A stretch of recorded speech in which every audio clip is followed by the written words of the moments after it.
Hello, I'm in class. I'm in class. I'm in class.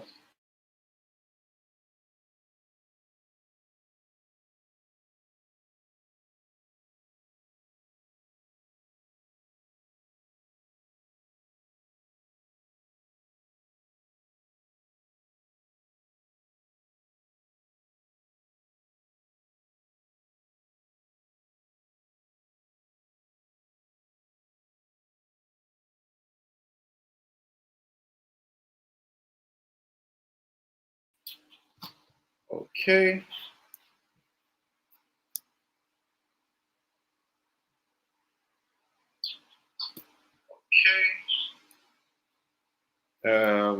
Hello. Are we okay? We're here. I'm still looking at 16. I believe we can be more.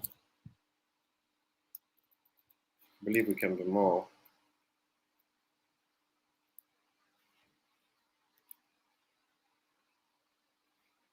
I'm waiting. All right.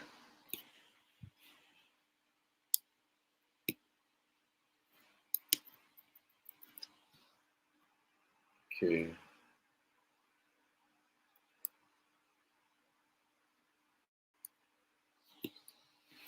Okay. So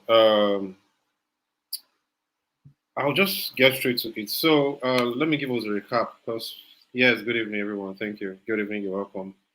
Yes, I feel way better today.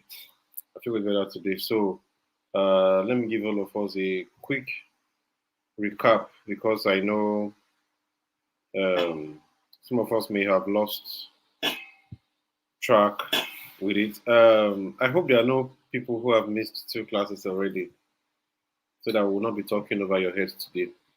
Like we have said, we have tried to ensure that we simplify these things to what you can use now, and then we believe that later on you begin to expand your knowledge in product metrics.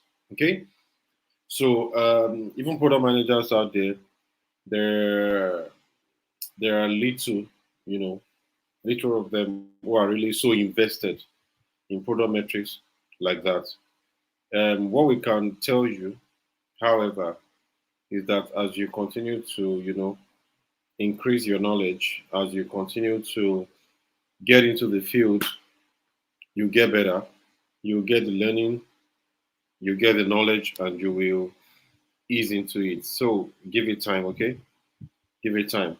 So quickly, and good evening, Kende Olubusola. Good evening, everyone.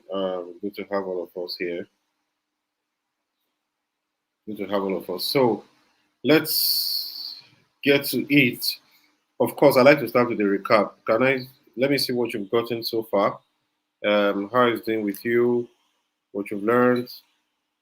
What's on your mind? What you know? And then from there we can pick it up from there and begin to add one or two learnings to it. Okay. So we'll just allow you to take it from there. I'm checking the caption now. I'm trying to see what we have gotten so far. We're looking at product metrics, how you measure your. Thank you, Amaka. Good evening. That's how you measure your product's performance. Basically, that's how you do it. So, what we're just trying to do mainly is to let you know that your work does not stop when you launch your project. After you have launched it, there is still more to do. Good evening, Faith. It's been a while. So after you have launched it, there is still more to do. Okay. After you check yourself, you check your product, it's in the market. A lot of times we have said it as a product manager, that's when your work starts. Okay? Your work starts when you have launched. Most times your work starts after you have launched. So please, um, this class is not to stress you. Good evening. It's not to stress you. It's not to make you feel like you have to do a lot. It's just to make you fully understand that there is more work for you as a product manager after your product launches. In fact, that is when your work starts.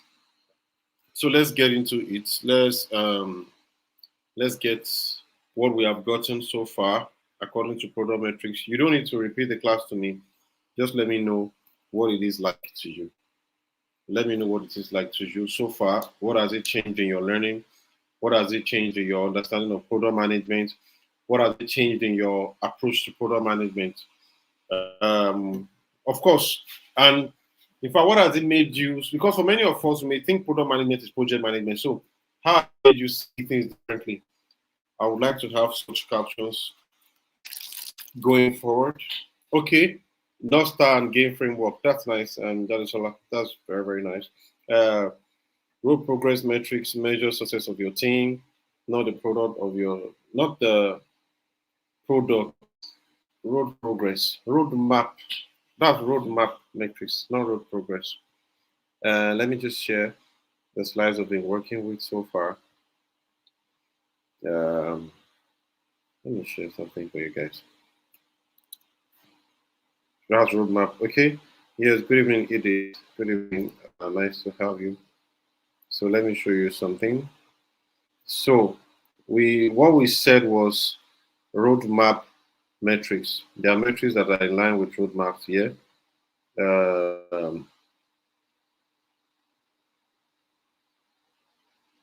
If I can have my screen up, yes. So what we said was simple, that there are metrics that are in line with roadmaps. I showed you. Let me go back there if I can still find it. So I said there are metrics that are in line with your roadmap. There are four set of metrics people check, and I said for the sake of this class, especially so that we do not borrow, that we do not load you too much. I will stay solely on product usage metrics. So of course, roadmap progress, they measure not really the success of the product. Of course, you know, it's you are trying to be a data-driven product manager. I don't know if many of us even remember that particular training. I know I took you guys through data-driven product management. I did. Let me see. I took you guys through data-driven product management, and I was trying to tell you how you have to be a data-driven product manager. Let me see if I can still remember that slide. Let me see. I know that was the first thing we did.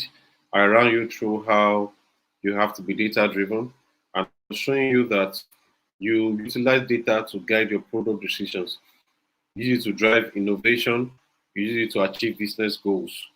Yes, exactly. Your decision must be sharp and must be intelligent. And for you to do that, you have to be data driven. So that's why we're taking this entire course. Remember, we told us that it is important because they make you make informed decisions. You know, they give you customer understanding, they make you make optimized products, and also give improved ROI. We mentioned how the way you gather data, you know, you gather data from different surveys. You can check online. I showed you statistics yesterday. You can check social media. You can use your in-app. In-app was the one I showed you yesterday when I was showing you the analytics on one of our platforms, and I will show you. So this like in-app, okay? In-app is where you are checking. You have like an analytic platform that will integrate with your products. It could be Google. It could be existing open source solutions like Google Analytics, like Hotjar, like Mixpanel. I will just show you a list of tools you can use at the second half of this class. So of course, we talked about things you can work with. And this is an example of what I'm talking about. You can see this analysis. I have overview, Musmola Victoria, good evening. There is acquisition, there is retention, so many, so many. You can easily check out. So this is this is what we call in-app data points. Okay, you just get it from inside your app. Uh, you can do it through social media monitoring. You are checking your follows, you are checking your analytics page on your social media pages. You can draw data from there. User surveys, web analytics, those are the things you need to check. And we say to analyze them, we use descriptive techniques, predictive, prescriptive. We say predictive. we see into the future, and then prescriptive, we show you the action to take in that future. Then we said how to visualize them, line charts, bar charts, scatter plots, and of course, still on data decision making, we run you through product analytics and product metrics, what their difference. I'm doing this so that many of us can realize that there are things we've learned on Monday I may have forgotten. It looks like you learned them 5 years ago. So I'm showing you now. And I'm saying how you identify key metrics, check how they align with your goals, the actionability, how they're relevant to your audience, blah and blah and blah and blah. Let me not waste so much time here. Uh, so going back, we also said their business usage metrics and their customer satisfaction metrics and their roadmap progress. So I'm doing the course of that should ask say something about roadmap progress.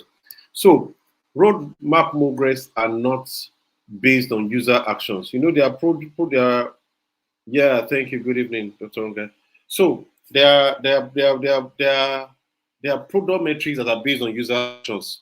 Do you understand what we have been seeing since yesterday? North Star and the ones I will show you today, which are other product usage metrics. They are based on the action of the users. Okay, are they using my product?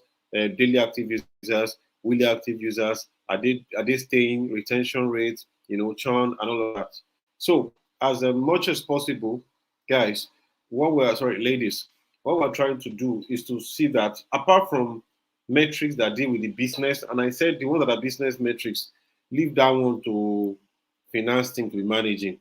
Okay, of course you still need it to, but you don't need to do too much on it as much as you need on product usage because their business team. I believe many of us who have worked in corporate organizations know that there's business units which you may not be in. You rather get people who are more related to business, customer acquisition, Yours is because you're managing the app. So we said for business metrics, many you can Google them, you can read on them. That's where you have customer lifetime value, acquisition cost, rate to paid account, maybe conversion rate to trial account, conversion rates, churn, churn now. By churn under business metrics, you're looking at those that the businesses lose, customers they lose. But there's no churn under product using metrics. There's churn under product using metrics, and we'll go there. That one speaks to people that are dropping your application, that are uninstalling it. Good. You also look at the annual recurring revenue, meaning value of recurring revenue from more customers. Do you understand? So you're not looking at one-time fee, you're not looking at variable fee, you're looking at recurring revenue annually now, not monthly. There's also monthly recurring revenue, of course, but there's annual recovering revenue. For instance, let's say there is Twitter Blue. You're paying for Twitter. So businesses will be checking how many people are renewing every month, or every year. So those are business metrics. So customer satisfaction metrics, of course, we are looking at net promoter score. We'll check some customer satisfaction metrics today too a bit. Just check them a bit because, of course, we may not have all the time for that. So I want to.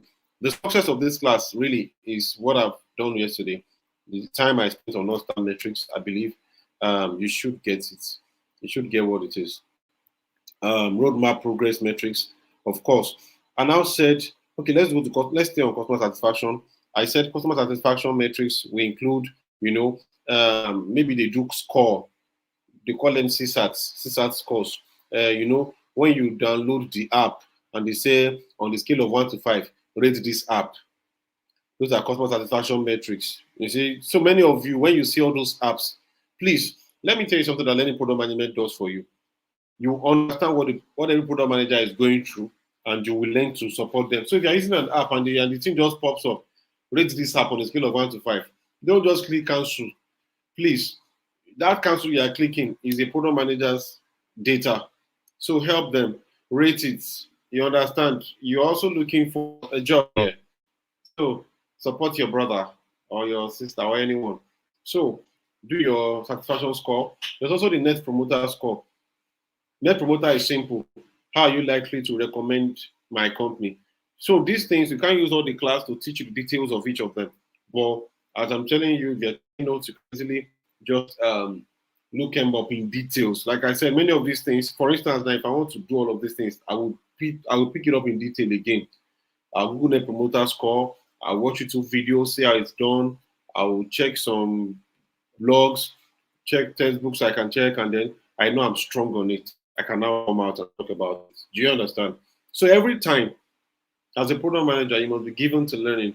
I said I wanted to show you teach it professional yesterday. I did not. I will do it after this, at the end of this class, between 8:50 and 9. I will do it. So for those who used to run away after you fill your form, please don't.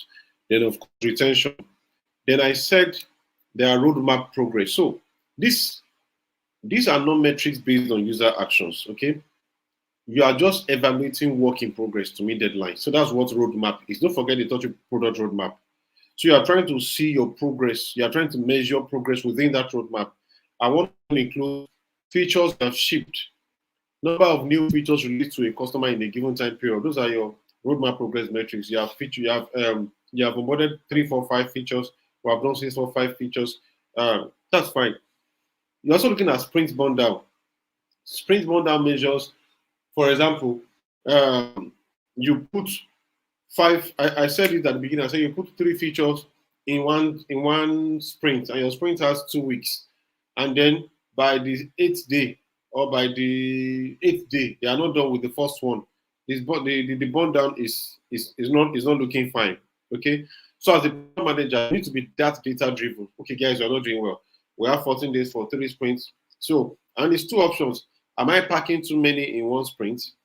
Do you understand? That's project management now. Am I packing too many actions in one sprint, or am I technical team being lazy? Either ways, making decision based on data. Another thing is velocity. You're looking at the rate of progress. The velocity is close to burn down. You're looking at the rate of progress. Okay, are we working?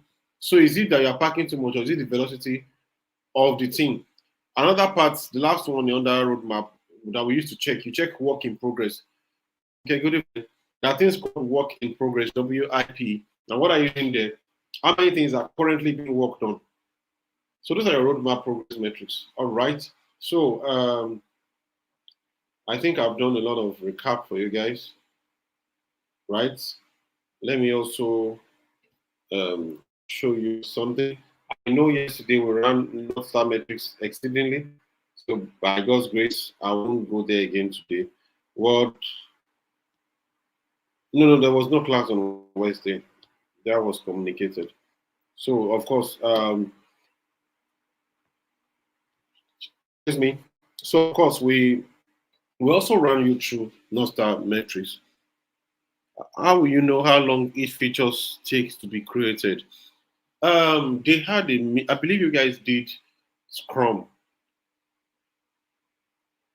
I believe you guys did Scrum. So when you do that, what you do is you will see. So when you have they must have taken your sprint planning meetings, right? So when you have your sprint planning meetings, you don't do it alone. You do it with your technical team. You deal with your technical team. All of you will come together. All of you will come together, and then you determine how to put each feature. Do you understand? Into each class, into each sprint. So you cannot just sit down now as a project manager. Now, as a product manager, you can also be. In fact, you most likely will also do project management job. They don't hire a project manager for you.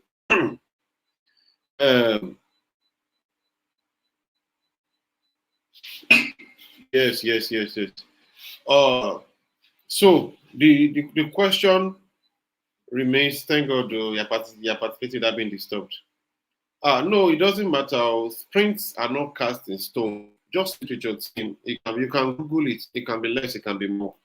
Sit with your team. It can be less. It can be more. So I'm recapping because most of the bulk of the good work we should have done were in those first 2 days.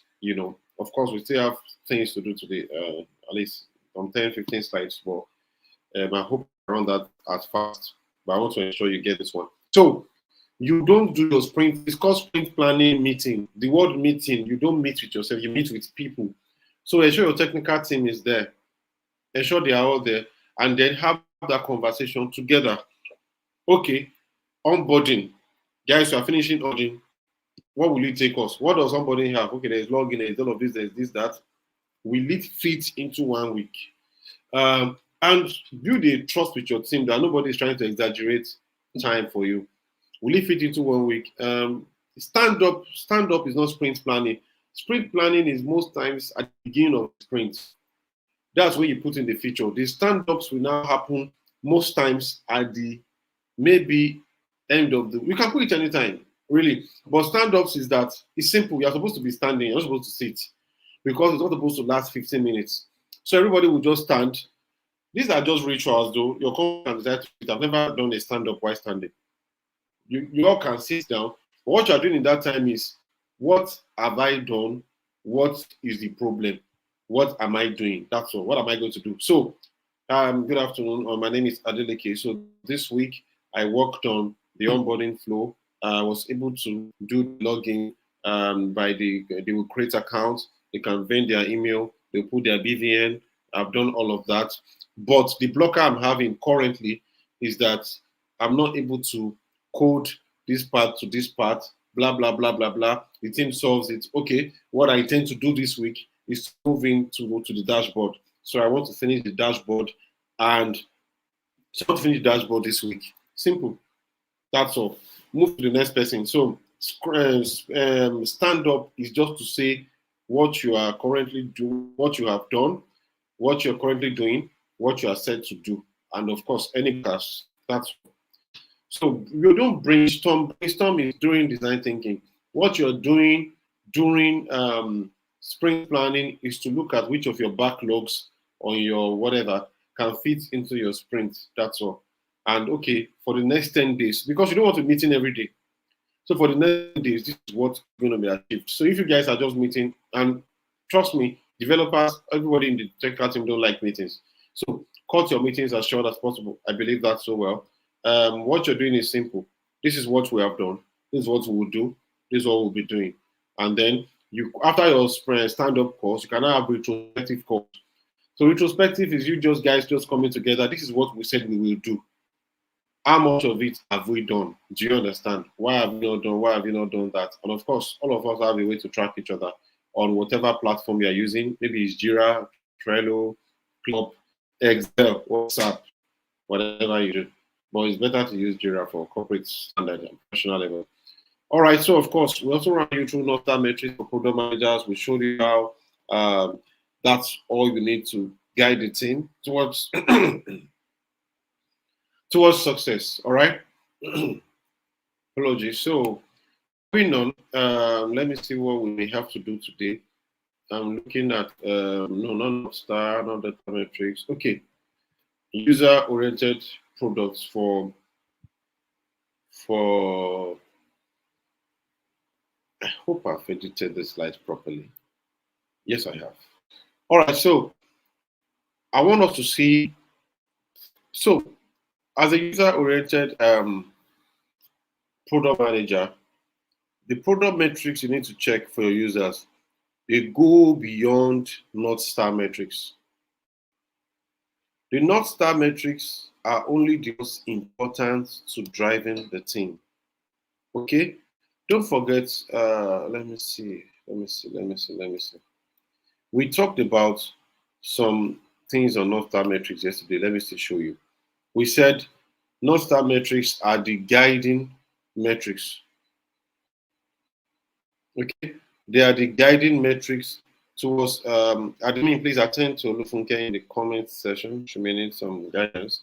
Okay, so yeah, we said North Star metrics is like all those things that the sailors follow, those on the ship and captains, it gives direction.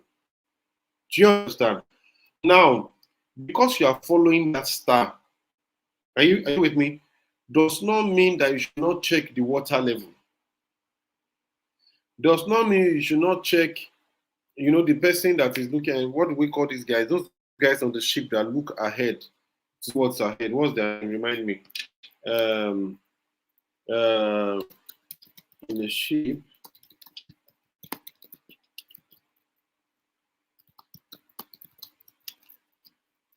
I want to remember. Shepherd, no. I'm talking about the ship on the sea. Is a professional role. Uh, Somebody remind me, please. Is it professional role? It's not the captain. Is it the helmsman?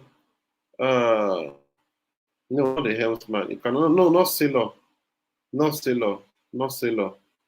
It's not the sailor. The sailor is the one steering the ship. I think the person is called a lookout, but it's not lookout per se. There is a word for it. If you remember, um, if you watch, what do we call it now? If you watch Titanic, one of the reasons why it sank was that the lookout has looked away. He was looking at Jack and Rose while they were making out in the corner. That was when he could not see that. There were many things that pivoted to that thing. Number one, the people on the sea. Of course, they said God cannot sink it. That's okay. But there are three things that happened. Number one, the rich people on the sea, they wanted to get to their destination faster, so they told the captain to increase the speed of the ship. So he increased the speed. Number two, the onlooker, I think they call them onlooker or lookouts. I think it's lookout or something, or helmsman. I can't remember now. So, or the lookout person. So, what that person does mainly is to ensure that you are looking far ahead to see. So, that one already looked away at, of course, Jack and Rose, and before they even caught themselves up, they hit the iceberg. So, it's not enough to be following the North Star. Of course, the ship is already programmed to follow the North Star and all of that. But you have to look out for iceberg. You have to look out for iceberg. You have to look out for a host of other things, not the navigator. It cannot be the navigator.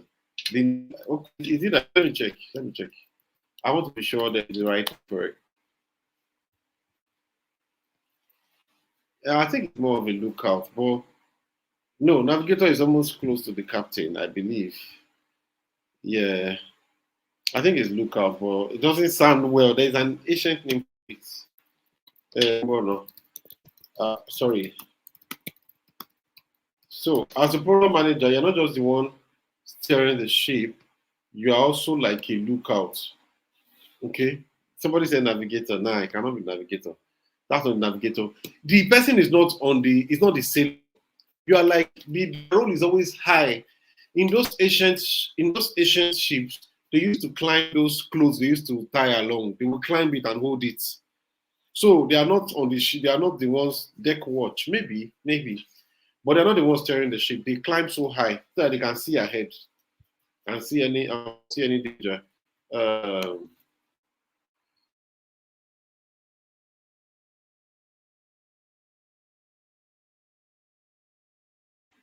so um, they just stay there. Watchkeeper. That's nothing. It sounds like you're bringing it from what I'm preaching. I think is watchkeeper.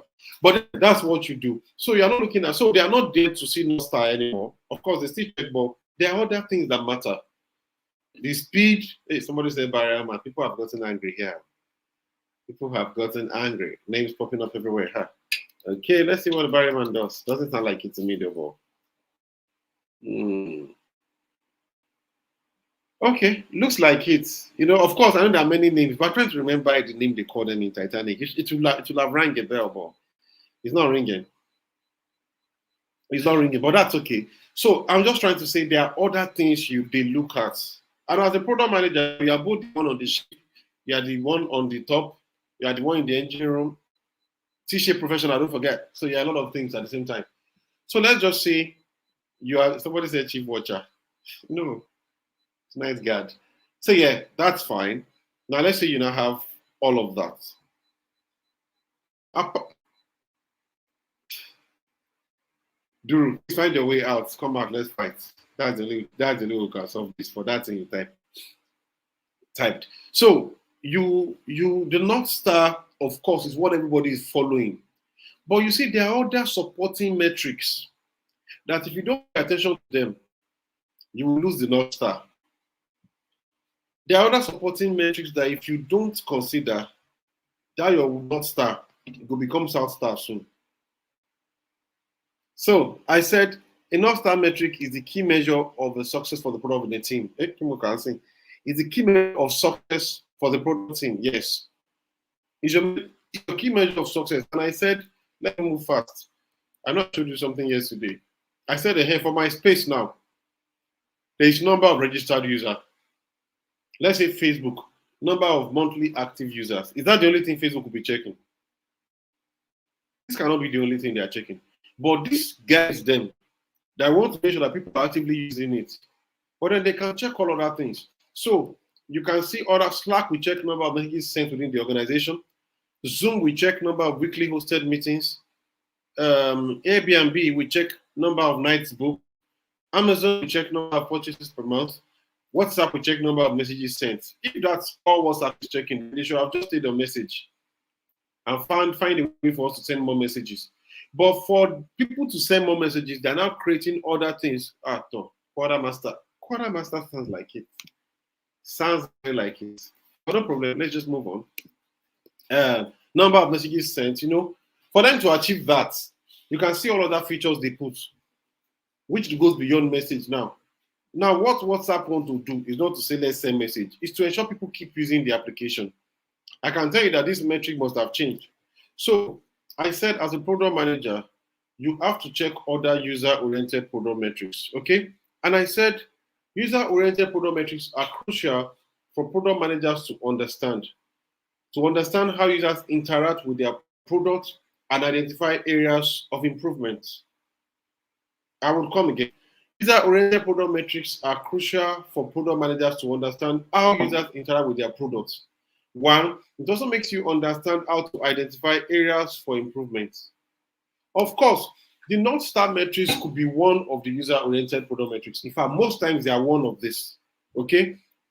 Most times they are one of this. But I treated North Star separately so that you can know that even though they are user-oriented metrics, they mean differently. Sorry. Okay. So the importance of please, can we have this slide a bit fuller? Thank you from their end. So, importance of user-centric metrics for product managers. I hope this slide will, because I want to finish this thing before 8. So, number one, lookout, picket, or lookout, scout, or watcher. Scouts. I think it's scouts. Scouts is the word that rings that bell. The scouts supposed to look ahead of time. That makes sense. So, of course, so I said there are 3 things they do for you. Number one, they provide insights into user satisfaction. For instance, if people are not satisfied with your products, they may knock it off. Let me show you something. Let me show you something.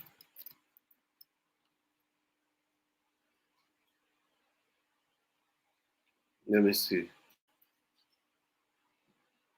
Just a minute. Let me show you something. There is an exercise I was seeing here. Just give me a second.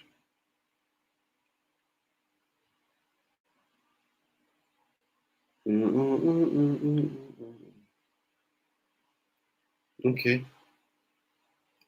Okay. Let me just.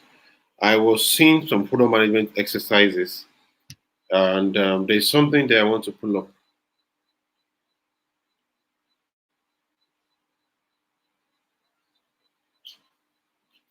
Just a minute. I hope it doesn't get too clumsy for you guys to see because it's very low. Okay. Okay. Let me show you this. I will zoom it out for all of us to see. So this is PM exercises. It's a website. You can check it. PM exercises.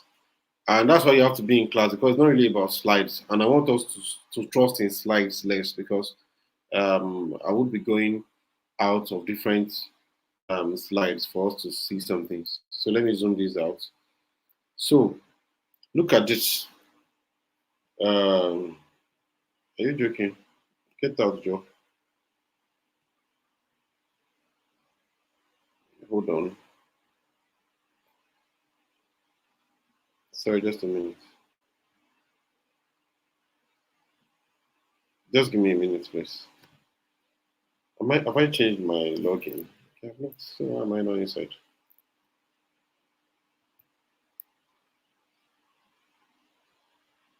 Just a minute. I need you guys to see this so that you can see the general thinking out there. I'm doing all of this so that someone does not just think this guy is just he has PhD in stressing us. This is not my account. Okay, I'm coming. Just a minute. Let me run on this slide then. So the thing is, user-centric metrics, yes, helps you to see your user interaction well. It helps you see user interaction very well. And what you're trying to see is, are my users satisfied? Are they okay?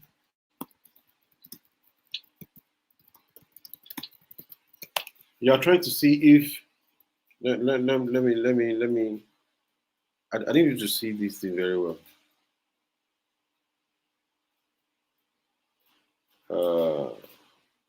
Help me here.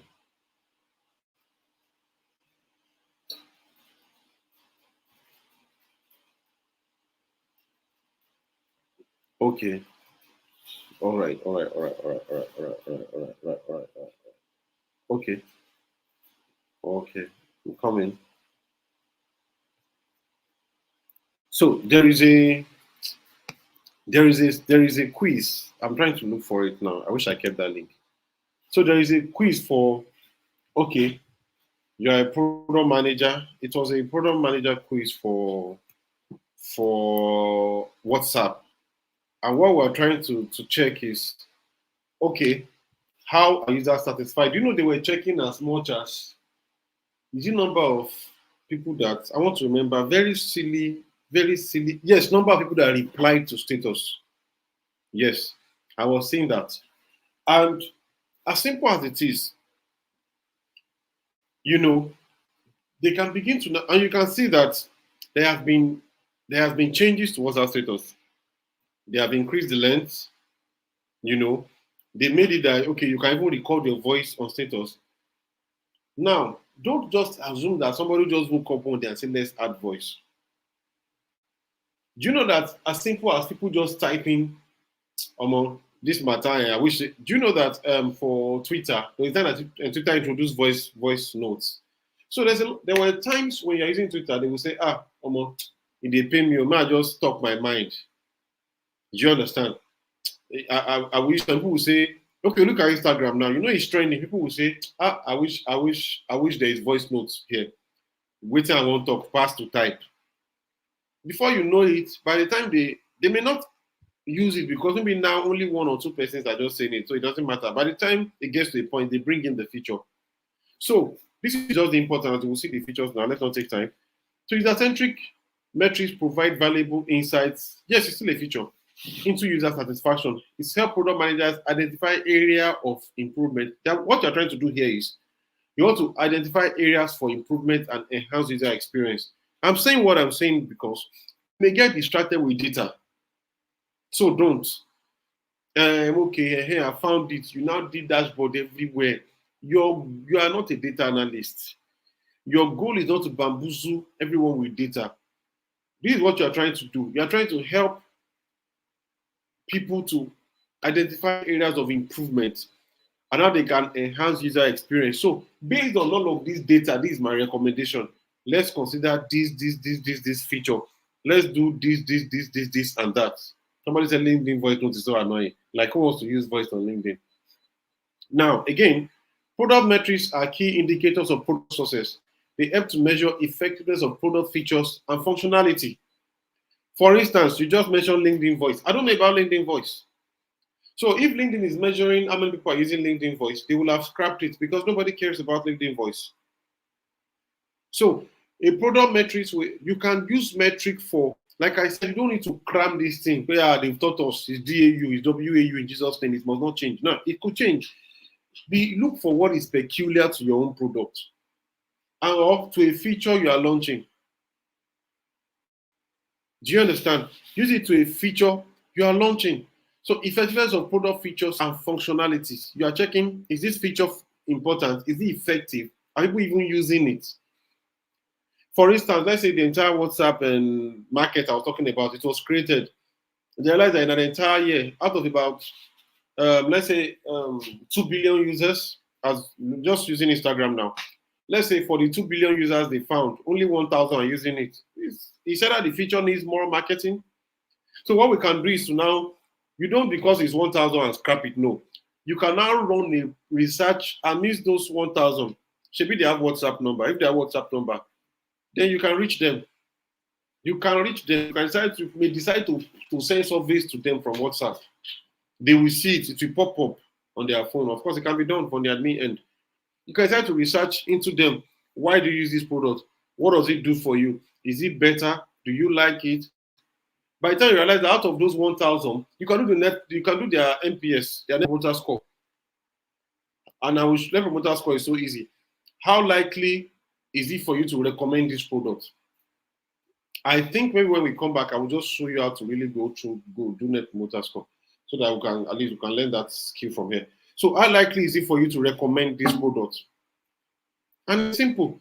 And people will tell you, like, if out of that 1,000, maybe 800 or 500 plus tells you I can recommend this product, what it means is you need more marketing. So you are making decision. You're not just saying 1,000 over 2 billion, I better scrap it. No, don't scrap it. People may not know about it. Maybe there is not enough marketing.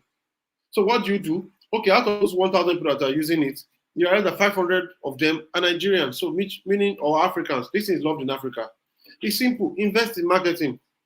The marketing team, oh yeah, call Macaroni, call people that people that do it very well, and then oh yeah, let's use WhatsApp marketing to do skits for 1 or 2, 3 days.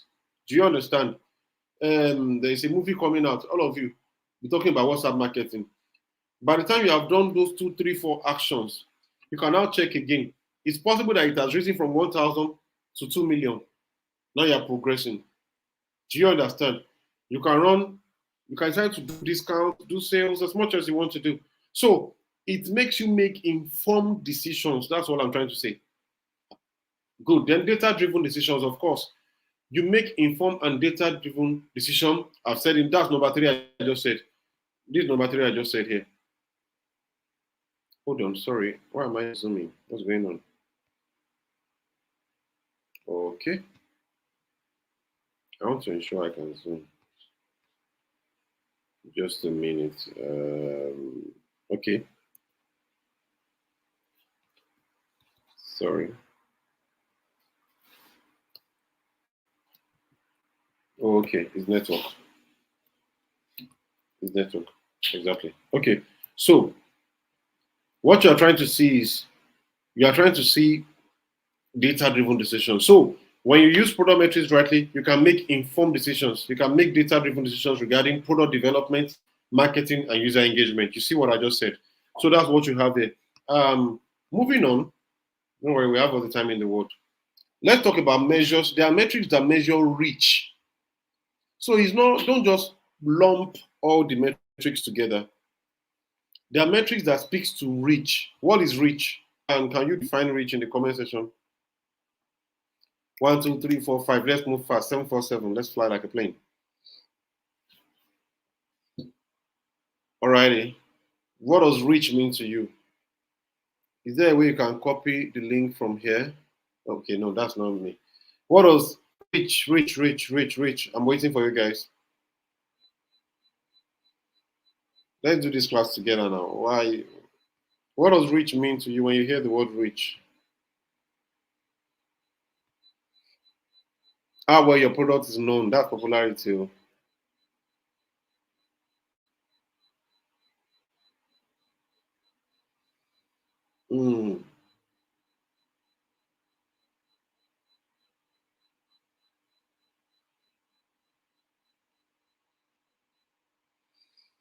Okay.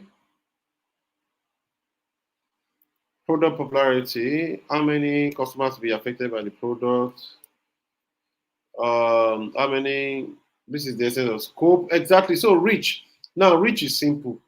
Daily active users. What is daily active users? Members We are looking at unique members who interact with your product on a daily basis. Let's see how it works. Sorry. So we have daily active users, we have monthly active users, and we have what? Weekly active users. Okay? So let me help you. So don't just treat DAU anyhow. Okay? Don't treat daily active users anyhow, and I will explain. It can be a vanity number. That's why you must look at your North Star metrics. Most times, it's not good to keep your North Star metrics as a DAU. And I will explain. You see, when all of us want the same user base, we want to see daily traffic, how many people are checking daily. But the thing is, why people don't use daily users is you must be able to track it over time. Don't just come today and say, hey, we have 1 billion people on Instagram today, thank God. And then you run away. That's why there are other metrics like monthly active users, like weekly active users. That is, let's spread it over time. It's as good as you start a marathon race. Do you understand? You started marathon, you saw people from Kenya, they are jogging small. You started your own like Usain Bolt, you ran like car. In 10 minutes, you'll be tired. You'll not slow down. Before you know it, those behind you will catch up with you. So, hardly will you see people excited about daily active users. They like to track it over time. And it's simple. Daily active users, I said my own with daily active users is the word beware. That's all I'm here for. Just beware. Number one, it's too easy to watch your DAU grow and assume success. Okay? Especially, you must also learn to meet with your business team. If you like, let your app users be increasing by the day. If it's not connecting business success, you may be missing out. For instance, let's look at Telegram. Somebody was telling me today that somebody said something today, and I wanted to bring it here. He said, next 2-3 years, Telegram will pass Facebook and Instagram. I said, how? He said, do you know how many people are using it? I said, are they using it as a social media app? Or are they using it to tap crypto? I said, so using the app to tap crypto is not the goal of the application. Either you like it or not, people go into the app, they tap crypto, and they close it. So nobody cares about Telegram. If you go to your Telegram and check your Telegram story, everybody's story is crypto. So they don't care about the apps. They care about the crypto market on it. So he said, and that's because even a Telegram product manager will not feel himself currently. Because we really want to compete based on the word social media. Based on, okay, the question is, how many people are using Telegram to do video call? Good. To achieve product is simple now. There is product-led growth. We'll get there. Okay? We'll take product-led growth. Don't worry. We'll take product-led growth. Let's not mumble everything together. Like I said, this is wide. We'll take product-led growth. Okay? So let's stay on DAU. I said beware of DAU, guys. And I will tell you, if you know that people can log in and log out. Exactly. People can log into the app and log out. That's daily active user. For instance, if you're doing Instagram Live, you know that those who just click on the Instagram and close it, it will count it. The same thing with YouTube. So people just enter and say, hey. So if I want to measure students in class now, I will measure number of unique comments. Do you understand? Maybe number of, in fact, I can even decide to go as far. That's why I said create your own metrics. Don't cram it. I can measure number of unique comments. Not unique comments now, no. Number of unique users in YouTube comments who made comments consistently in every 10 minutes interval. Do you understand? Or exactly, hamster, or every 20 minutes interval. So I'm checking number of users who made comments in minute 1, in between 8:07 and 7:20, 720, all of that. We would have 6 of 20s in it. Do you understand? So I want to check people who make 6 comments, 20 minutes interval separated apart. And so by the time I see that, it is possible that my active students, so I'm checking daily active students, I may change my own measurements. A lazy product manager will just come here, look at the live chat, 47, or just 150, at least average of 150 per class. I'm telling you the truth. I used to have issues with, I'm sorry to say, with churches for this matter. On this matter, I have issues with them. So churches will go online, they will go on YouTube, they will check beside the icon, 4.5 million.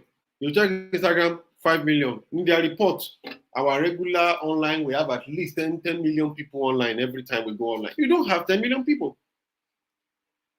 There are people that will come online and just say, Kiniko is live, click it. Oh, okay. We praise the Lord. Nice. And they leave. They didn't join your online, trust me. They just skimmed. If we can measure those who joined, and we know that they are available from there to the end, which you cannot measure except to check those who consistently commented from the beginning to the end. Of course, I know that some of us are like hamster. They come out, just stay quiet and give everybody 2 naira after. So as much as possible, we may need to find other ways to measure it. But when you are creating your own, don't be overexcited by DAU. It's trash number. I won't lie to you. For instance, it is, let me tell you what is in product management circles. They said DAU numbers are easy for media outlets, media, church, social media people to grab and share as metric for success. Hey, the Instagram post we did today, we have 1,000 likes. Are you joking? 1,000. In fact, we are blowing. You change the bio straight, influencer. But that 1,000 you posted rubbish. Why don't you want that camera the next day and say something meaningful and see how many likes you have? So you still don't have exactly what I said. You don't have active users. So please, DAU is deceitful. It's not something you want to deceive yourself with. Are you following? Now, moving on, there's also, so you have to stretch it over time. So you are looking at monthly active users. You are now measuring the number of unique users who interact with your product at least once in a month. That one is better. That one is better, okay? Now let me show you something. What you want to do is simple. You want to sum total unique number of new users in a month, okay? And the total number of unique returning users in the month is simple. You're looking at unique new users. Unique new users in 1 month. Unique new users in 1 month. Don't mumble them together. Number of unique new users in a month plus number of unique returning users in a month. So you're looking at uniqueness. Why are we using the word unique? Let me even see if we understand what I mean. It's because we're trying to avoid double counting. Your monthly active users is not that, for instance, Oche Fumilayo logged in on Monday, Tuesday, Wednesday, Thursday, Friday. So she logged in 30 times in a month. You now, yes, exactly. You now counted one user 30 times. You're supposed to be flogged and sacked. Unique users. And that's because when everybody logs into their account, you can already see, you can filter repeating numbers. In fact, for product management, for applications we use for analytics, they will show you unique users. So you're looking at number one, number of unique new users plus number of unique returning users in a month. That's what you're checking. Number of unique new users plus number of unique returning users in a single month. So the same thing for the week too. Answer is a rodent here. Number of unique weekly users in a month, and number of unique returning. That is the new people that joined, new people that has returned. Those are your monthly active users. Of course, moving on, before we have break, we have 2 minutes to that. We can also look at metrics that measure activation. For metrics that measure activation, they can be a bit technical, but you see them there. They are simple. See the way I put them. First time user conversion rate. Okay? For instance, your account has a, let me zoom up a bit. Apologies. I noticed it's small. It might be no. So they're looking at first time user. This metric measures the percentage of new users who complete a desired action. For instance, we said we did WhatsApp market. So first time user conversion rate is we are looking at number of new users of that feature who completed it. You know what we're trying to look at here is activation. Do you know what they call activation in marketing at all?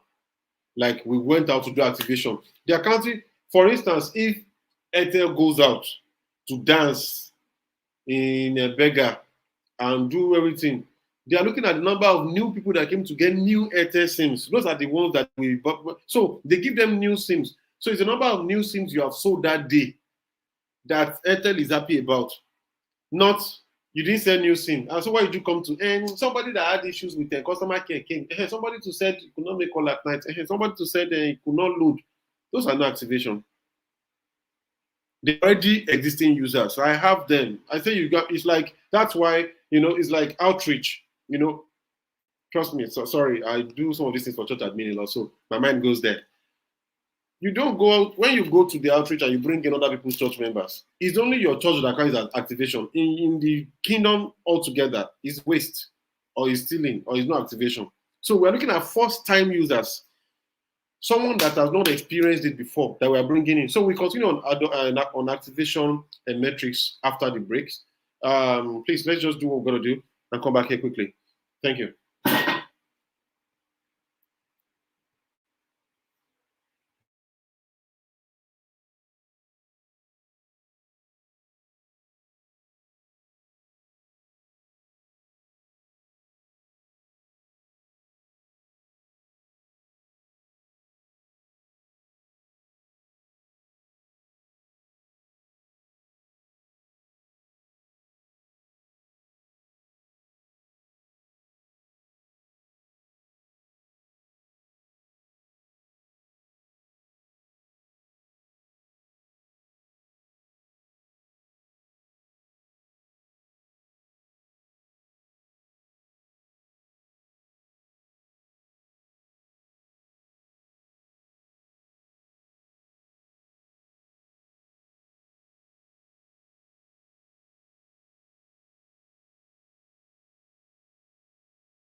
Yes. Don't go away.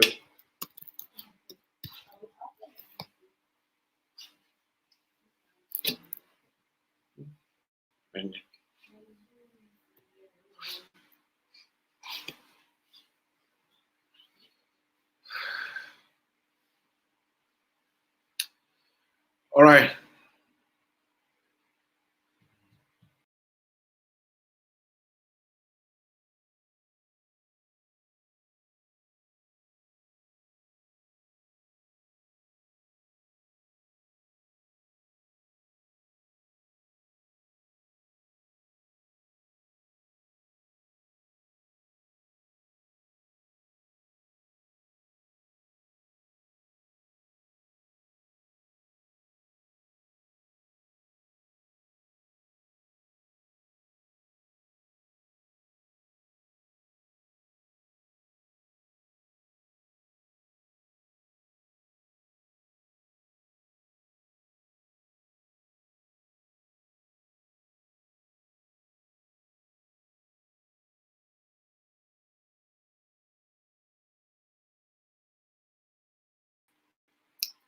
Okay. You're welcome. You're welcome. Thank you. I was muted. So, okay, we have started though. 23, churn. Our churn is going, our churn is 45, 23, our churn is 22. What's going on? 32 for that matter, because we're 55-ish. Sorry, this place they used to go and fill attendance. Is it like everybody will enter car and travel there and fill attendance and then transport themselves back? I'm trying to know what's going on. If that's not the case, then it will really take a lot of time. Okay, so I said first time user conversion rate. So you put a feature on your application. You want to check your first time user and how they convert it. Okay. So it's simple. Your what did I just say? When you bring a user to your platform that is new, okay, no wonder. It's still 50 bike to fill attendance. Now I get it. Somebody has said what it is. Ah, attrition rate, and that's your own. No. Now, let me show. I'm trying to pull out something for you guys. Some things are not that easy to check. Oh. So, because there are calculations behind this conversion rate for these first time users, sometimes you are checking like a number of new users who perform the action. The conversion rate is not is not just it's not number. It's, so when you're looking at rates are always in percentages. I want us to see this. It's not for everyone. I'll be giving calculations like this. Some of them I want us to read more. So, for instance, if you are doing this for first-time users, what you are doing is simple. You are checking number of users who performed that your action. Maybe use that feature, made a payment. Then you are trying to look at the total audience that you. So maybe if you put your feature to everyone on WhatsApp. So if WhatsApp had 2 billion, okay, for this formula now, let's do a quick maths. If 200 people, if 2,000 people use this feature, and WhatsApp has 2 billion people, what's the conversion rate? 2,000 people use the feature. WhatsApp has 2 billion people, which is about six and 9 zeros. So you cancel 0 zeros. So that's like 1 over 2 million multiplied by 100. I'm waiting for you. Gang, gang, gang, gang, gang, gang. That's 100 over 2 million. Cut it. 100 over 20,000. That's 1 over 20,000. You can divide it now. So that's like 0.0002. Literally. So that's your conversion rate, which is very low. Very, very bad. Exactly, which is very bad. So you know what you have. Some of them take some really nice calculations to get to. So as you are seeing them, please take a lot of time to do your own extra learning and get how to calculate these things. Of course, it's not as if you cram this thing, use them all the time, but when you are now on the job, okay, can I get conversion rates? You have sources all the time to pull through and get the right knowledge. We still have a long journey, so let's move on. Next one is feature adoption rates. So this, we are tracking the percentage of users who start using a specific feature after signing up. Now, we are not looking at new users now. You know, sometimes as program managers, we add features to applications. We like to see the adoption rate. Okay, how are people adopting this feature? The rate they're adopting it. How many people do we have? How are they adopting it? So we want to see all of that. And by the time we see that, we can use it to, make some decisions. We can use it to make some decisions. Okay, we are looking at another time to first action. Time to first action. For instance, there are different actions on a platform. So if you, for instance, when WhatsApp status came out, you're looking at the number of time it takes for a new user to perform a specific action. Maybe make their first purchase. For instance, maybe I'm a new user on WhatsApp now. I don't WhatsApp today, and I did not upload WhatsApp status until the next 2 years. That time is too much. It's either the feature is hidden, it's far to see, or it's not spoken of enough. So some people will add to their onboarding screen. They'll go and add it there. Have you ever noticed that when WhatsApp does anything to their thing, they now do automatic status. You will see if you have their contact or not. You just see WhatsApp status first, film, then they will tell you what they can do. So that's what people do. Do you understand? These days, even their CEO, Mark Zuckerberg, he himself had to become a user. So for everything he's creating, he becomes the first user, he becomes the marketer, everything right now. They are product CEOs, very, very brilliant set of guys. So they become the marketer, they become the user. In fact, when Zuckerberg launched that you can use AI and WhatsApp AI to create videos and pictures, he created his own first. He was the first user. He made a video of himself using it. He posted that video on his Twitter, on his Instagram, Facebook. You can see energy people are using to produce. I'm not saying it, now you say you want to product manager. So there's a lot of work involved. You have to invest yourself in it because you want to see. And when they launch that feature, you are taking time to first action for each one. Exactly, they will send a message to show how to use it. Let me see. There is someone earlier on in class who has been trying to say she has been missing class and all of that. Is that Olufunke Oshule? Because of the communication and all of that. I'm seeing your comment now, and I want to talk about that. Actually, I think I'm excited about that. Alrighty, moving on. So let's look at metrics that measure onboarding. Don't forget, let me go back again because I know that some of us don't follow class systematically. So it looks as so, and because we don't do that, you will lose the thought. So the first one, I've checked metrics that measures reach. Users, daily active users, monthly active users, weekly active users, and all of that.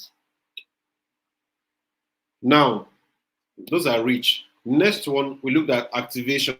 Activation is seeing how people take up your. When I get to product-led growth, you will see more. I think that's the last class I will take for this training.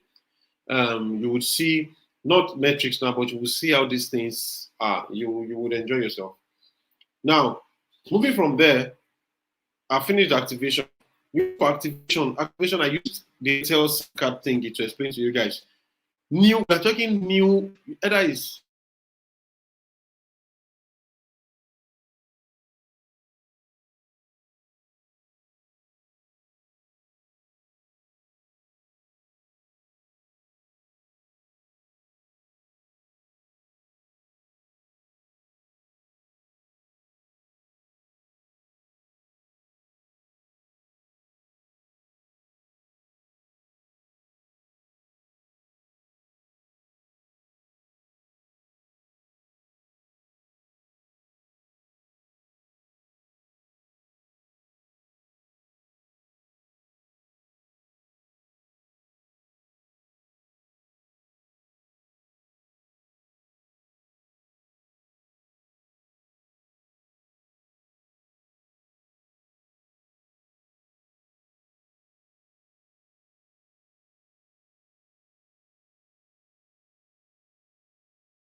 All right, I'm back. Thank you very much. I didn't know my network was off, literally. Um, I think I didn't know it was off. I think the Wi-Fi tripped. Um, so please let me just know the last thing you heard, everyone. The last thing you heard. I'll pick it up from there. Let me know the last thing you heard. I didn't even know when it tripped. Apologies for that. So please let me know the last thing you heard. Thank you. You're not the only one this time. It's my network. Ah, it's like it's terrible. I'm sure you can hear me now. So please let me know the last thing you heard. I'll pick it up from there. Anyone, anyone, anyone.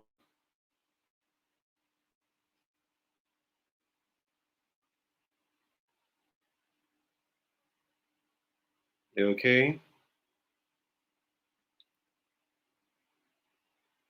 Okay, user activation. Of course, I know. Say user activation slide.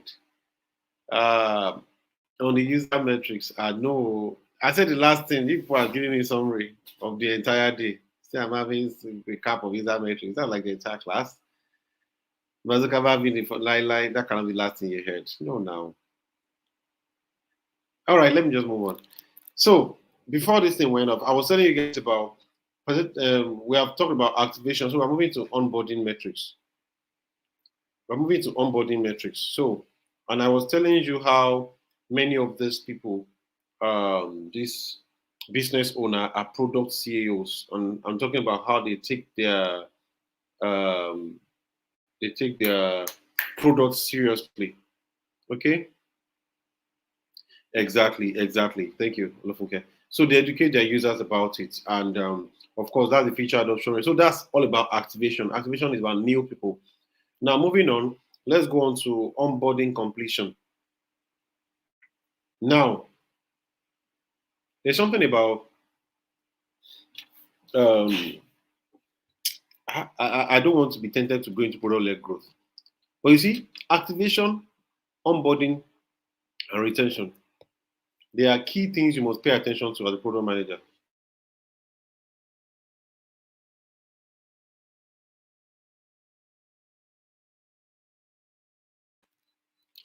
So, there are key things you must pay attention to as a product manager: activation, retention, and onboarding. Um, what those three things do to you, and that's why I take time to check these features. So take this class seriously. I know Lufunke, please don't stop coming back, okay? Don't worry. Communication will be perfect next time. So, um, activation, onboarding, and retention. Those are the core. One of the core things we'll be looking at our product-led growth class, of course. So, onboarding metrics they include uh, percentage of users who complete a predefined onboarding process. Do you understand? That's why when we are building application, I was showing you with money point and code that day, and I said I will not do much until we get to product metrics, which we're doing now. So you are trying to reduce. So people, because of time span, people's time span, and all of that, you don't want to let the process be too long. You don't want the process to be too long that people don't want to be a part of. People are dropping off. So always crash your onboarding process. At least let people see the application, let people see the environment, let people see, oh wow, finally I'm here. You may now say, you want to make payment, sorry, complete your KYC. Ah, they said they cannot hear me again. No, now I'm getting all. No, I think you can hear me now. I really think it's your network. Now it's your network. Yes. So you're welcome. So of course I said the percentage of users who complete the predefined onboarding process.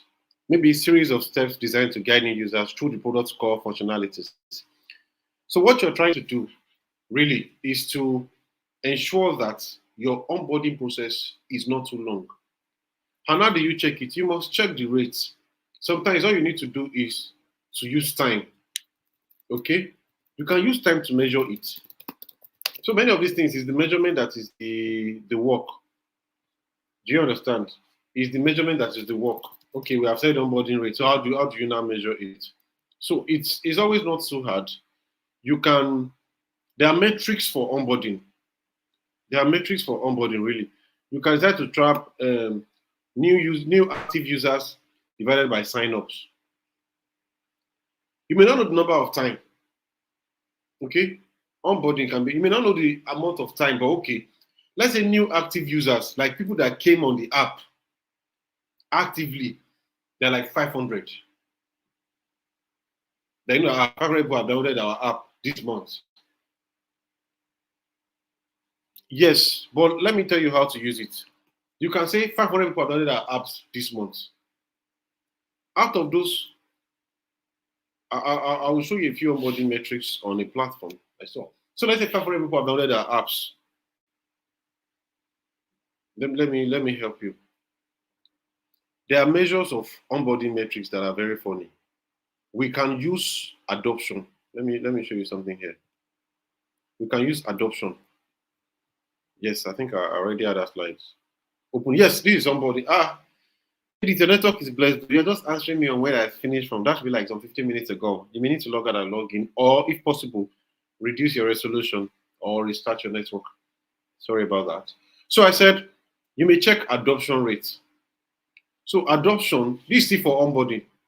You are trying to check your new active users divided by the number of sign-ups multiplied by 100. Of course, the 100 is because of the rate, but the adoption is still for onboarding. For instance, you release your fitness app.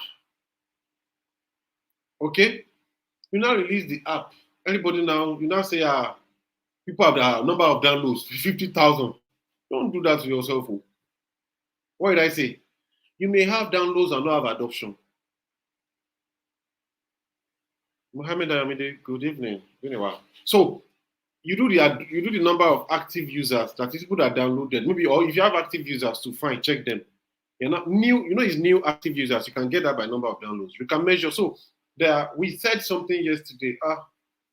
Holy Ghost, help me here. I showed you ways to measure. I said you can use direct or proxy. If you cannot forget, under North Star metrics, I will have to go back there. I need you to remember it. I said direct or proxy. I showed you that if you remember yesterday. I said you can measure directly or by proxy. So proxy is what we most likely are using here. So you can measure your new active. You don't know new active users. You may not know, but you can use them by number of those who have downloaded, because you need value. It's product metrics we're talking about here. It's not just philosophy. You need the numbers. So fine, 500 people have downloaded this month. Please give me that number. Thank you. How many people now signed up? That completed sign up. If you use correct product metrics applications, you will see them. Maybe like a mixed panel will show you. I wish I have time. If I don't show you now, because there's a particular glitch on the one we are on. Maybe during product growth, I will show you. Some applications have it. Yes. So if new active users, exactly, direct or by proxy. So you may not get that direct value. You can use proxy. So new active users, then divided by number of sign-ups. Sign-ups is those that complete. You know the meaning of sign-up, sir? Now, sign-up is not hard. That's why some people use the help him more. Amen. Did I say that consciously? All right, that makes sense. So sign up from some people. When you do sign-ups, you know that you'll get a mail. Those things are important. It's just to measure. Apart from that, it helps you measure. So as you're building, you put your metrics in mind. So make sure that at every point you are putting things that users that you can data that you can extract and measure. Of course, if you use platforms, so you can measure. So number of signups. Okay, by signups, how many people did we send a mail to? Okay, welcome to Kinecon. Okay, good. So new active users from our Play Store. We had 500 new users this month. Thank you. Sign up. We only send 50 to 500 over 50. Pam, pam, pam. Simple. So that's just like 10. So adoption rate is like 10%. Doesn't make any sense. It's low. Do you understand? It's low. So we need to work on it. So that's one of your onboarding stuff you can check. There's another. You can check your stickiness. You can check your stickiness. Stickiness is simple. What is stick in Yoruba? Say that something stick to you. I say stickiness. I say in Yoruba. In English, Yoruba, like I don't want to use Yoruba because of the platform, but like something stuck to something. So stickiness, you're measuring how much they use your platform. So that one, I said use your DAU divided by your MAU. It's simple. You can use your DAU divided by your MAU. And I believe you know what DAU and MAU is now. So that's why I deliberately use the acronym. Because as a product manager, you must be used to acronyms. They go use them tire. Okay? They go use them tire. Another one you can also use. Somebody say O level. Makes sense. Another one you can also use is trial to paid conversion rate. Trial to paid conversion rate. Now, the reason why most times I don't bother to pack all of these things in my slide is if you check, yes, attached, if you check 100 platforms, you will see different metrics. Trust me, there are a lot of product managers and people are getting creative by the day. So you can also create your own. See this person, that person uses trial to paid conversion. That is SAS. Okay, when you were using free version, everybody came. Trial version, about 1 million people are on it. But the people on your paid conversion are now 100. That means only 10% of them. It's not MAU, MAU, monthly active users. Only 10% of them are converting your app. So these are still onboarding metrics. Of course, there may be more. There's also user retention rate. You can see what they say. So I don't want to waste all my time here. We'll just keep going and going. So as much as possible, there are metrics people use under onboarding. So you can try to take your time. And one of your assignment, I will try to make you guys see some, just do some work across different onboardings to make you know it better. So there are several that people use because your products are not the same. Your product is unique. You did your own research yourself. You did your own design thinking. You did your own ideation. You used your crazy eight, your Scrum framework. You did your own PRD yourself. You knew your user stories. You knew what you wanted to achieve. So, what you want to do is to be able to look at, okay, what metrics can I measure? Of course, you do your research, you search. What are others measuring? By the time you have seen what they're measuring, does this suffice for my product? If it works, fine, go with it. If you feel like you still need more, you can create it.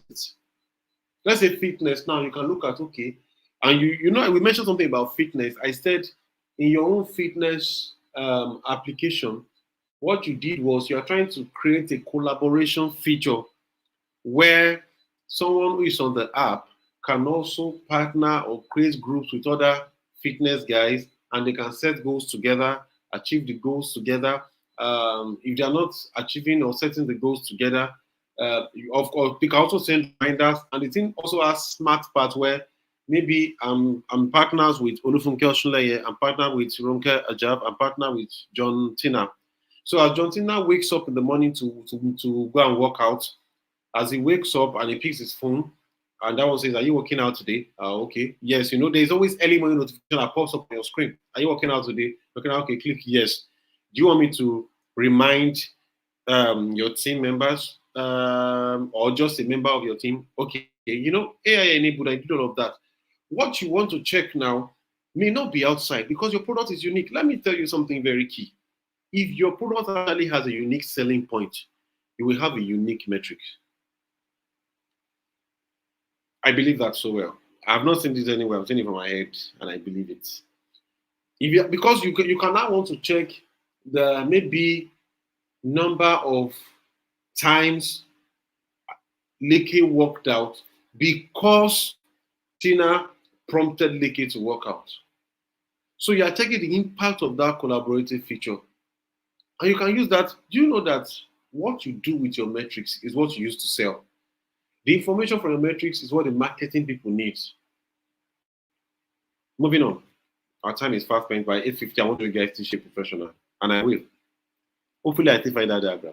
So, of course, onboarding time, drop over. I moved all of that. I'm moving from here. So let's talk about churn. Churn is a very funny rate to measure. because it's disappointing. And I will read it to you. So we're looking at retention. Let's start with retention metrics.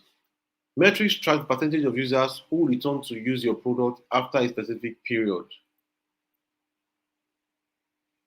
Product apps are, when you're ready, you can reach out later. So this metric tracks the percentage of users. I actually said something at the beginning of this class, if you don't forget. I said you are the only set that can be entrepreneurs. Now only will not be entrepreneurs, at least to a very large extent, because you can think out of the blue and create something. You can now set up a team together and then get it done. So of course, if let me, it's so simple. For instance, you have a product idea. Okay, what you do with your metrics? Okay, yes, you have a product idea, blah blah blah, and you thought about it very well. This thing can work.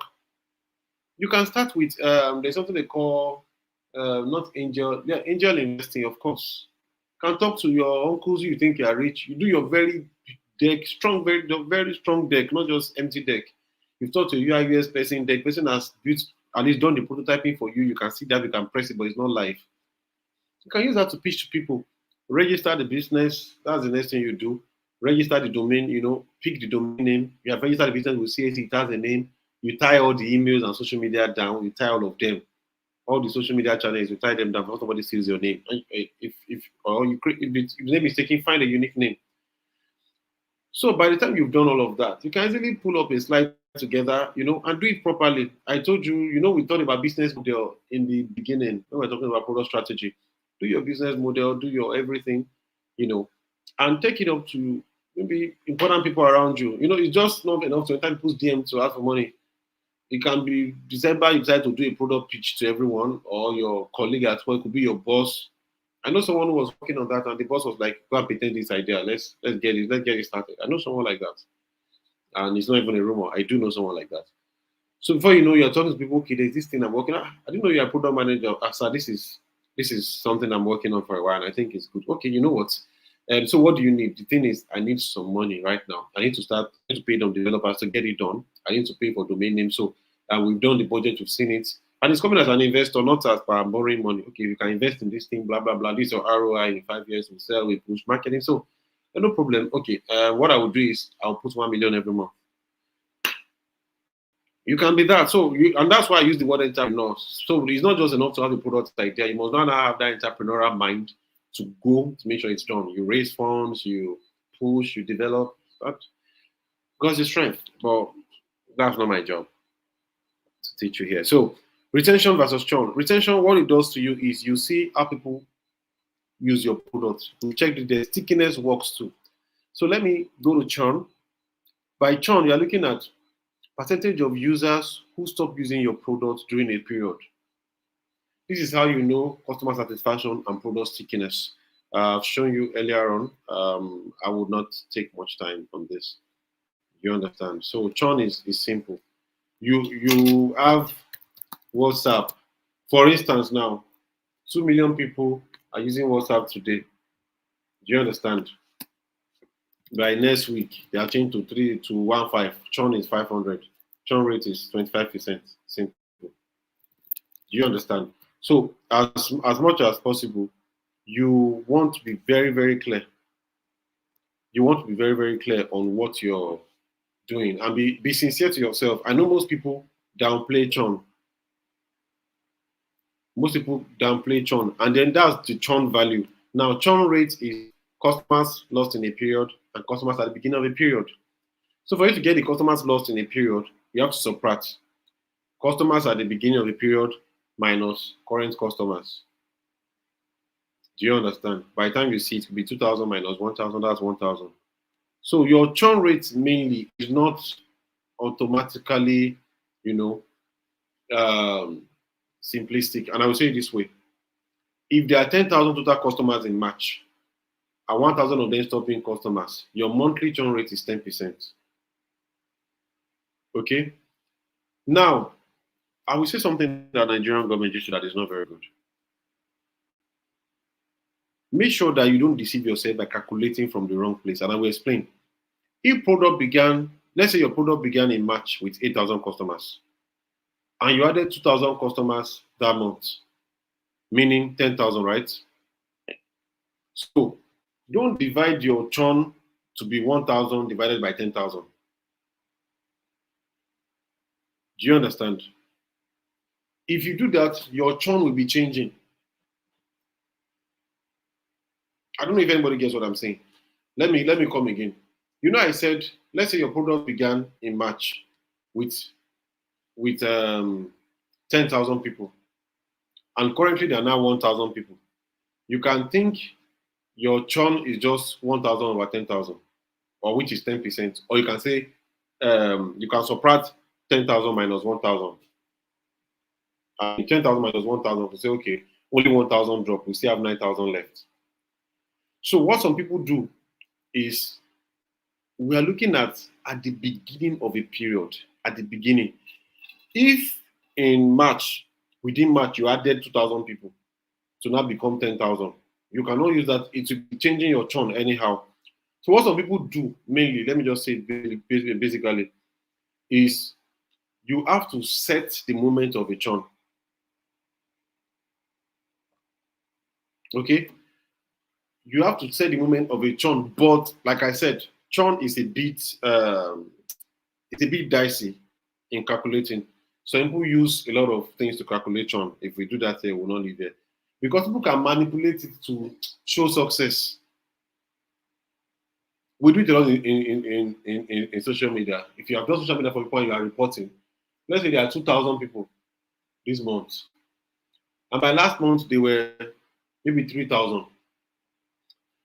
Because you don't want to say 1,000 people, because you don't want to say 1,000 people have dropped, what you now do is you can decide to come to maybe 5 days ago, that is 2,800. Do you understand? And just say, okay, only 200 has dropped. So, of course, calculating the moment of a churn, I'm not sure. So, there are things done to set the moment of a churn, really. And practically, I've not really done it. But the way we do it is easy. If you do a monthly report, just pick it from last month. If I do 30th of the month, if I'm checking everyone, some people use rolling average. There are a lot of things people use. So if I use 30th of the month to measure, to give the last month's number, I'm using the interval, like what we did for Instagram yesterday. Just pick a specific time and stick with it. Of course, some people, because their job is on the line, they can manipulate things to appear good. But as much as possible, uh, for instance, if people sign up, you are checking churn in the same month, you may not have that number. Do you understand? You may not have that number, it may not show up. So, but then I would want you to, of course, not read more, you know, watch, no, don't read now, don't read, because just watch more videos and you see people explain churn. Now, why I asked you to do that is because you will see more practical use of churn. What we are trying to see, that's why I explained the basic one for you, is just to see how many people are dropping the application. So don't get into all the complex game of numbers. Get into insights. So, like I said, I've given you the easiest way. You can be using 30th of the month. As our 30th last month, there were 5,000 people using this app. As our 30th this month, there are now 2,000 people. What's my churn? How many people have dropped? So 5,000 minus 2,000 is 3,000. My churn is 3,000 over 5,000 times 100. Shikena. Do you understand? So your churn is number at the beginning minus number at the end over number at the beginning. You're just taking that interval. It's just that simple. Okay. Of course, customer lifetime value. That's an entire business data that I will still take time to show us a bit. So I have some formulas here. Let me leave all of that. I've run through that. So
Okay. Sorry. Can you guys hear me now? I think network just made itself up today. All right. Yeah, that product metro things. Don't mind. It's just a funny number. Right? Doesn't exist. Um. Yes. Okay. You can hear now. Thank you. Thank you. So, like I said, so how to interpret, you use trend analysis, benchmarking, comparative analysis, correlation analysis. Yeah, you will need it in a way. So what you are doing is simple. Trend analysis, you are checking behaviors over time. For trend analysis, you're checking behavior over time. You're checking how people are acting over time. You're checking the culture over time. When you're now looking at comparative analysis and benchmarking, let me go to comparative analysis. For comparative analysis, you are comparing user metrics across different segments. Okay, comparing them across different segments, across different features. What you're just trying to do is to check. So don't just check for one feature and leave the other. For instance, people are using WhatsApp status, but they're not using channels. Do you understand? So don't just say people are not using WhatsApp status, they don't like WhatsApp. Sorry, don't just say people are not using channels, they don't like WhatsApp. Of course, they're not using channels, but they are using WhatsApp status. It may just be what channels they don't like. So you must do comparative analysis within, let me zoom up a bit. So you compare usage metrics across different user segments, across different features. Some features may not apply to an audience. So just be very careful. Particularly about decision making. That's why I'm doing all this explanation. So benchmarking, of course, don't just benchmark with other organizations, with other competitors that do your product. Don't forget your forces. One of them is competition. So benchmark with them and try to know, okay, people are dropping this. What's happening with other brands? That's how you know if you're doing well. Then correlation analysis. Okay, now you have checked your DAU. Does it uncover insights into the behavior? Does it correlate? Do you understand? You want to check if people are using that WhatsApp market. You now want to check daily active users. It's not a correlating stuff, so don't bother. Let me see. I think this the final slide for here. Of course, some business oriented and metrics. I said I will show you talk to you about T-shape professional by 8:50, yeah. But there's still one more thing to go to do before I do that. So I will just run this quickly. It's just of course there are calculations there, but I won't go there. So the business oriented product metrics. One of them you are looking at customer acquisition cost. That is the cost of acquiring a customer. So sales and marketing spend over a total number of new customers. Do you understand? That's the cost of acquisition. I collected the money from Facebook, 1 billion naira, and I got 1 billion customers. That means I spent 1 naira per customer. That's a good acquisition cost. Okay, we spent MTN spent 4,000 naira marketing for MTN app. Only 2 people downloaded it. That means they spent 2,000 naira per one person. That's bad. So that's business oriented. That's why I said for business oriented, you may not be too concerned about it. So I will just gloss the customer acquisition cost. There is something we call monthly recurring revenue. At least monthly revenue at the beginning of the month plus revenue from new subscriptions. But then you must subtract revenue lost. That's what we call then churn revenue. We expect you to read more, not cram everything in this class. You plug your head. I really wish I wasn't even going into this part at all. And I have my reasons so that we can reduce how much you're having to process in a short time. Okay. For instance, we said Zoom's MRR at the end of January was $85,000. They got 1,105,000 from new subscription comment section. Don't forget, months revenue are the new subscriptions. You want to calculate month, Abi? You want to calculate all the money your company currently has in this month. Calculate what you brought into the month. Calculate what you made from the month. Remove what you lost in the month. It's simple. So don't let the numbers bother you. It's basic thing we all know. What's churn? Really? Churn is the rate at which people are dropping your application. At least 4,000 people were using your application by February 2024. By March 2024, they have reduced to 2,000. Your churn is 2,000. So your churn rate is 50%. That is 50% of the users drop. So churn is they are leaving you alone. All right. How does one reach out? You can talk to your admin for that. Of course, any of us are available. Just reach out through the admin, or of course they will get you your mails, or you can ask within your colleagues too. Thank you. So yes, I'm expecting answer to this place. So people have run away. Yes, that's a loss. I'm expecting answer to this slide though. Your questions did not cover it. I've shown you how to calculate it, so I'm expecting. Fast.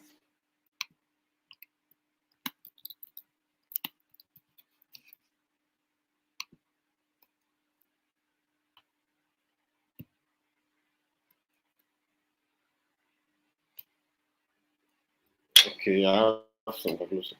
Can you see this slide? I need your answer.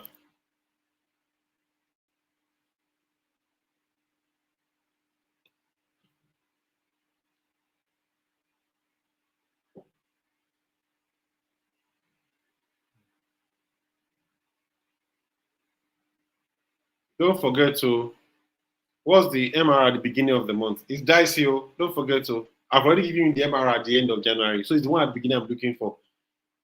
So it's simple. I can give you hints.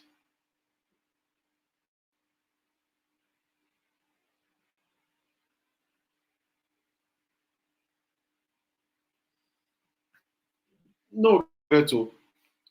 Of course, we can see it's a loss. Is it 5,000 they got at the end of January? New subscription in January was 105,000. Their churn was 15,300. So what was the MRR at the beginning of the month of January? You can see that it's very funny. It's really just business oriented. It's not really product oriented like that, to be fair.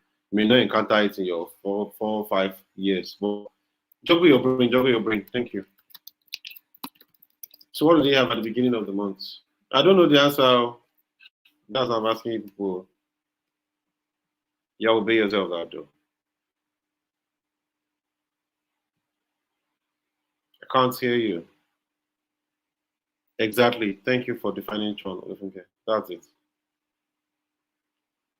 The funny thing is, I'm not seeing us at 775,475. Exactly. Exactly. Are you sure you're correct though? Let me go to slide formula again. You add the money you have at the beginning. You add it to revenue from new subscriptions. You subtract your churn revenue to get the money you have at the end. So are you sure it's 175? No, that's not the formula. Don't forget this thing is twisted. I've given you the money at the end. It's the money at the beginning I'm looking for. So according to your formula, this place you wrote your 105,025 should have been rate is okay. You have inverted the formula. Exactly. You're right. Exactly. You just to fit, you're correct. 190. Are you sure it's 190?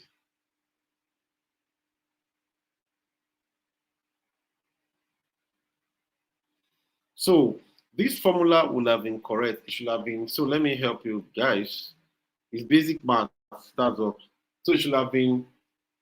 Um, it should have been 85750. What you have at the end, plus the churn, which is 15,300. When you add the two, you can now subtract it from this 105. So basically, they are the negative at the beginning of the month. They were probably at the negative at the beginning of the month. That high now. If you say it's 175 to their new subscription, which is 105025, and they only subtracted $15,300 from it, and they now arrived at 85,050, which is not true. So it means they made a lot of money from new subscriptions. So if they ended up with 85, exactly. So they started the year with maybe a loss, a very simple loss. And then subscription boosted them up. Of course, they lost a few, and they now moved to 85,750. People are doing crazy math here. So far, I think Olakwade is the one correct. It should be a negative number. Should be. Wait, is it a negative number? Let me be sure. 105 minus 15, 3 already gives me an 85 and a 90-ish. So 90 has to be a minus. It's a negative number. Exactly.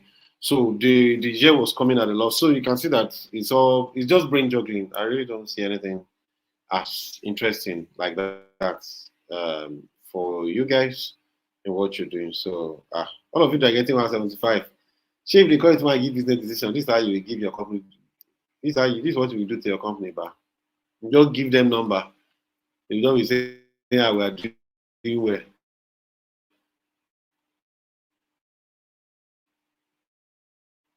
Nah, don't do that yourself.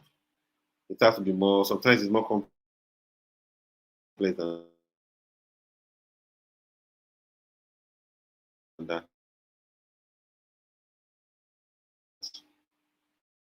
But before I still go to this, so are you working on formulas now?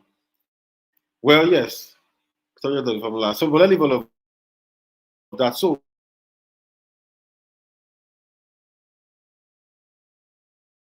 those that's why I said we'll gloss over it.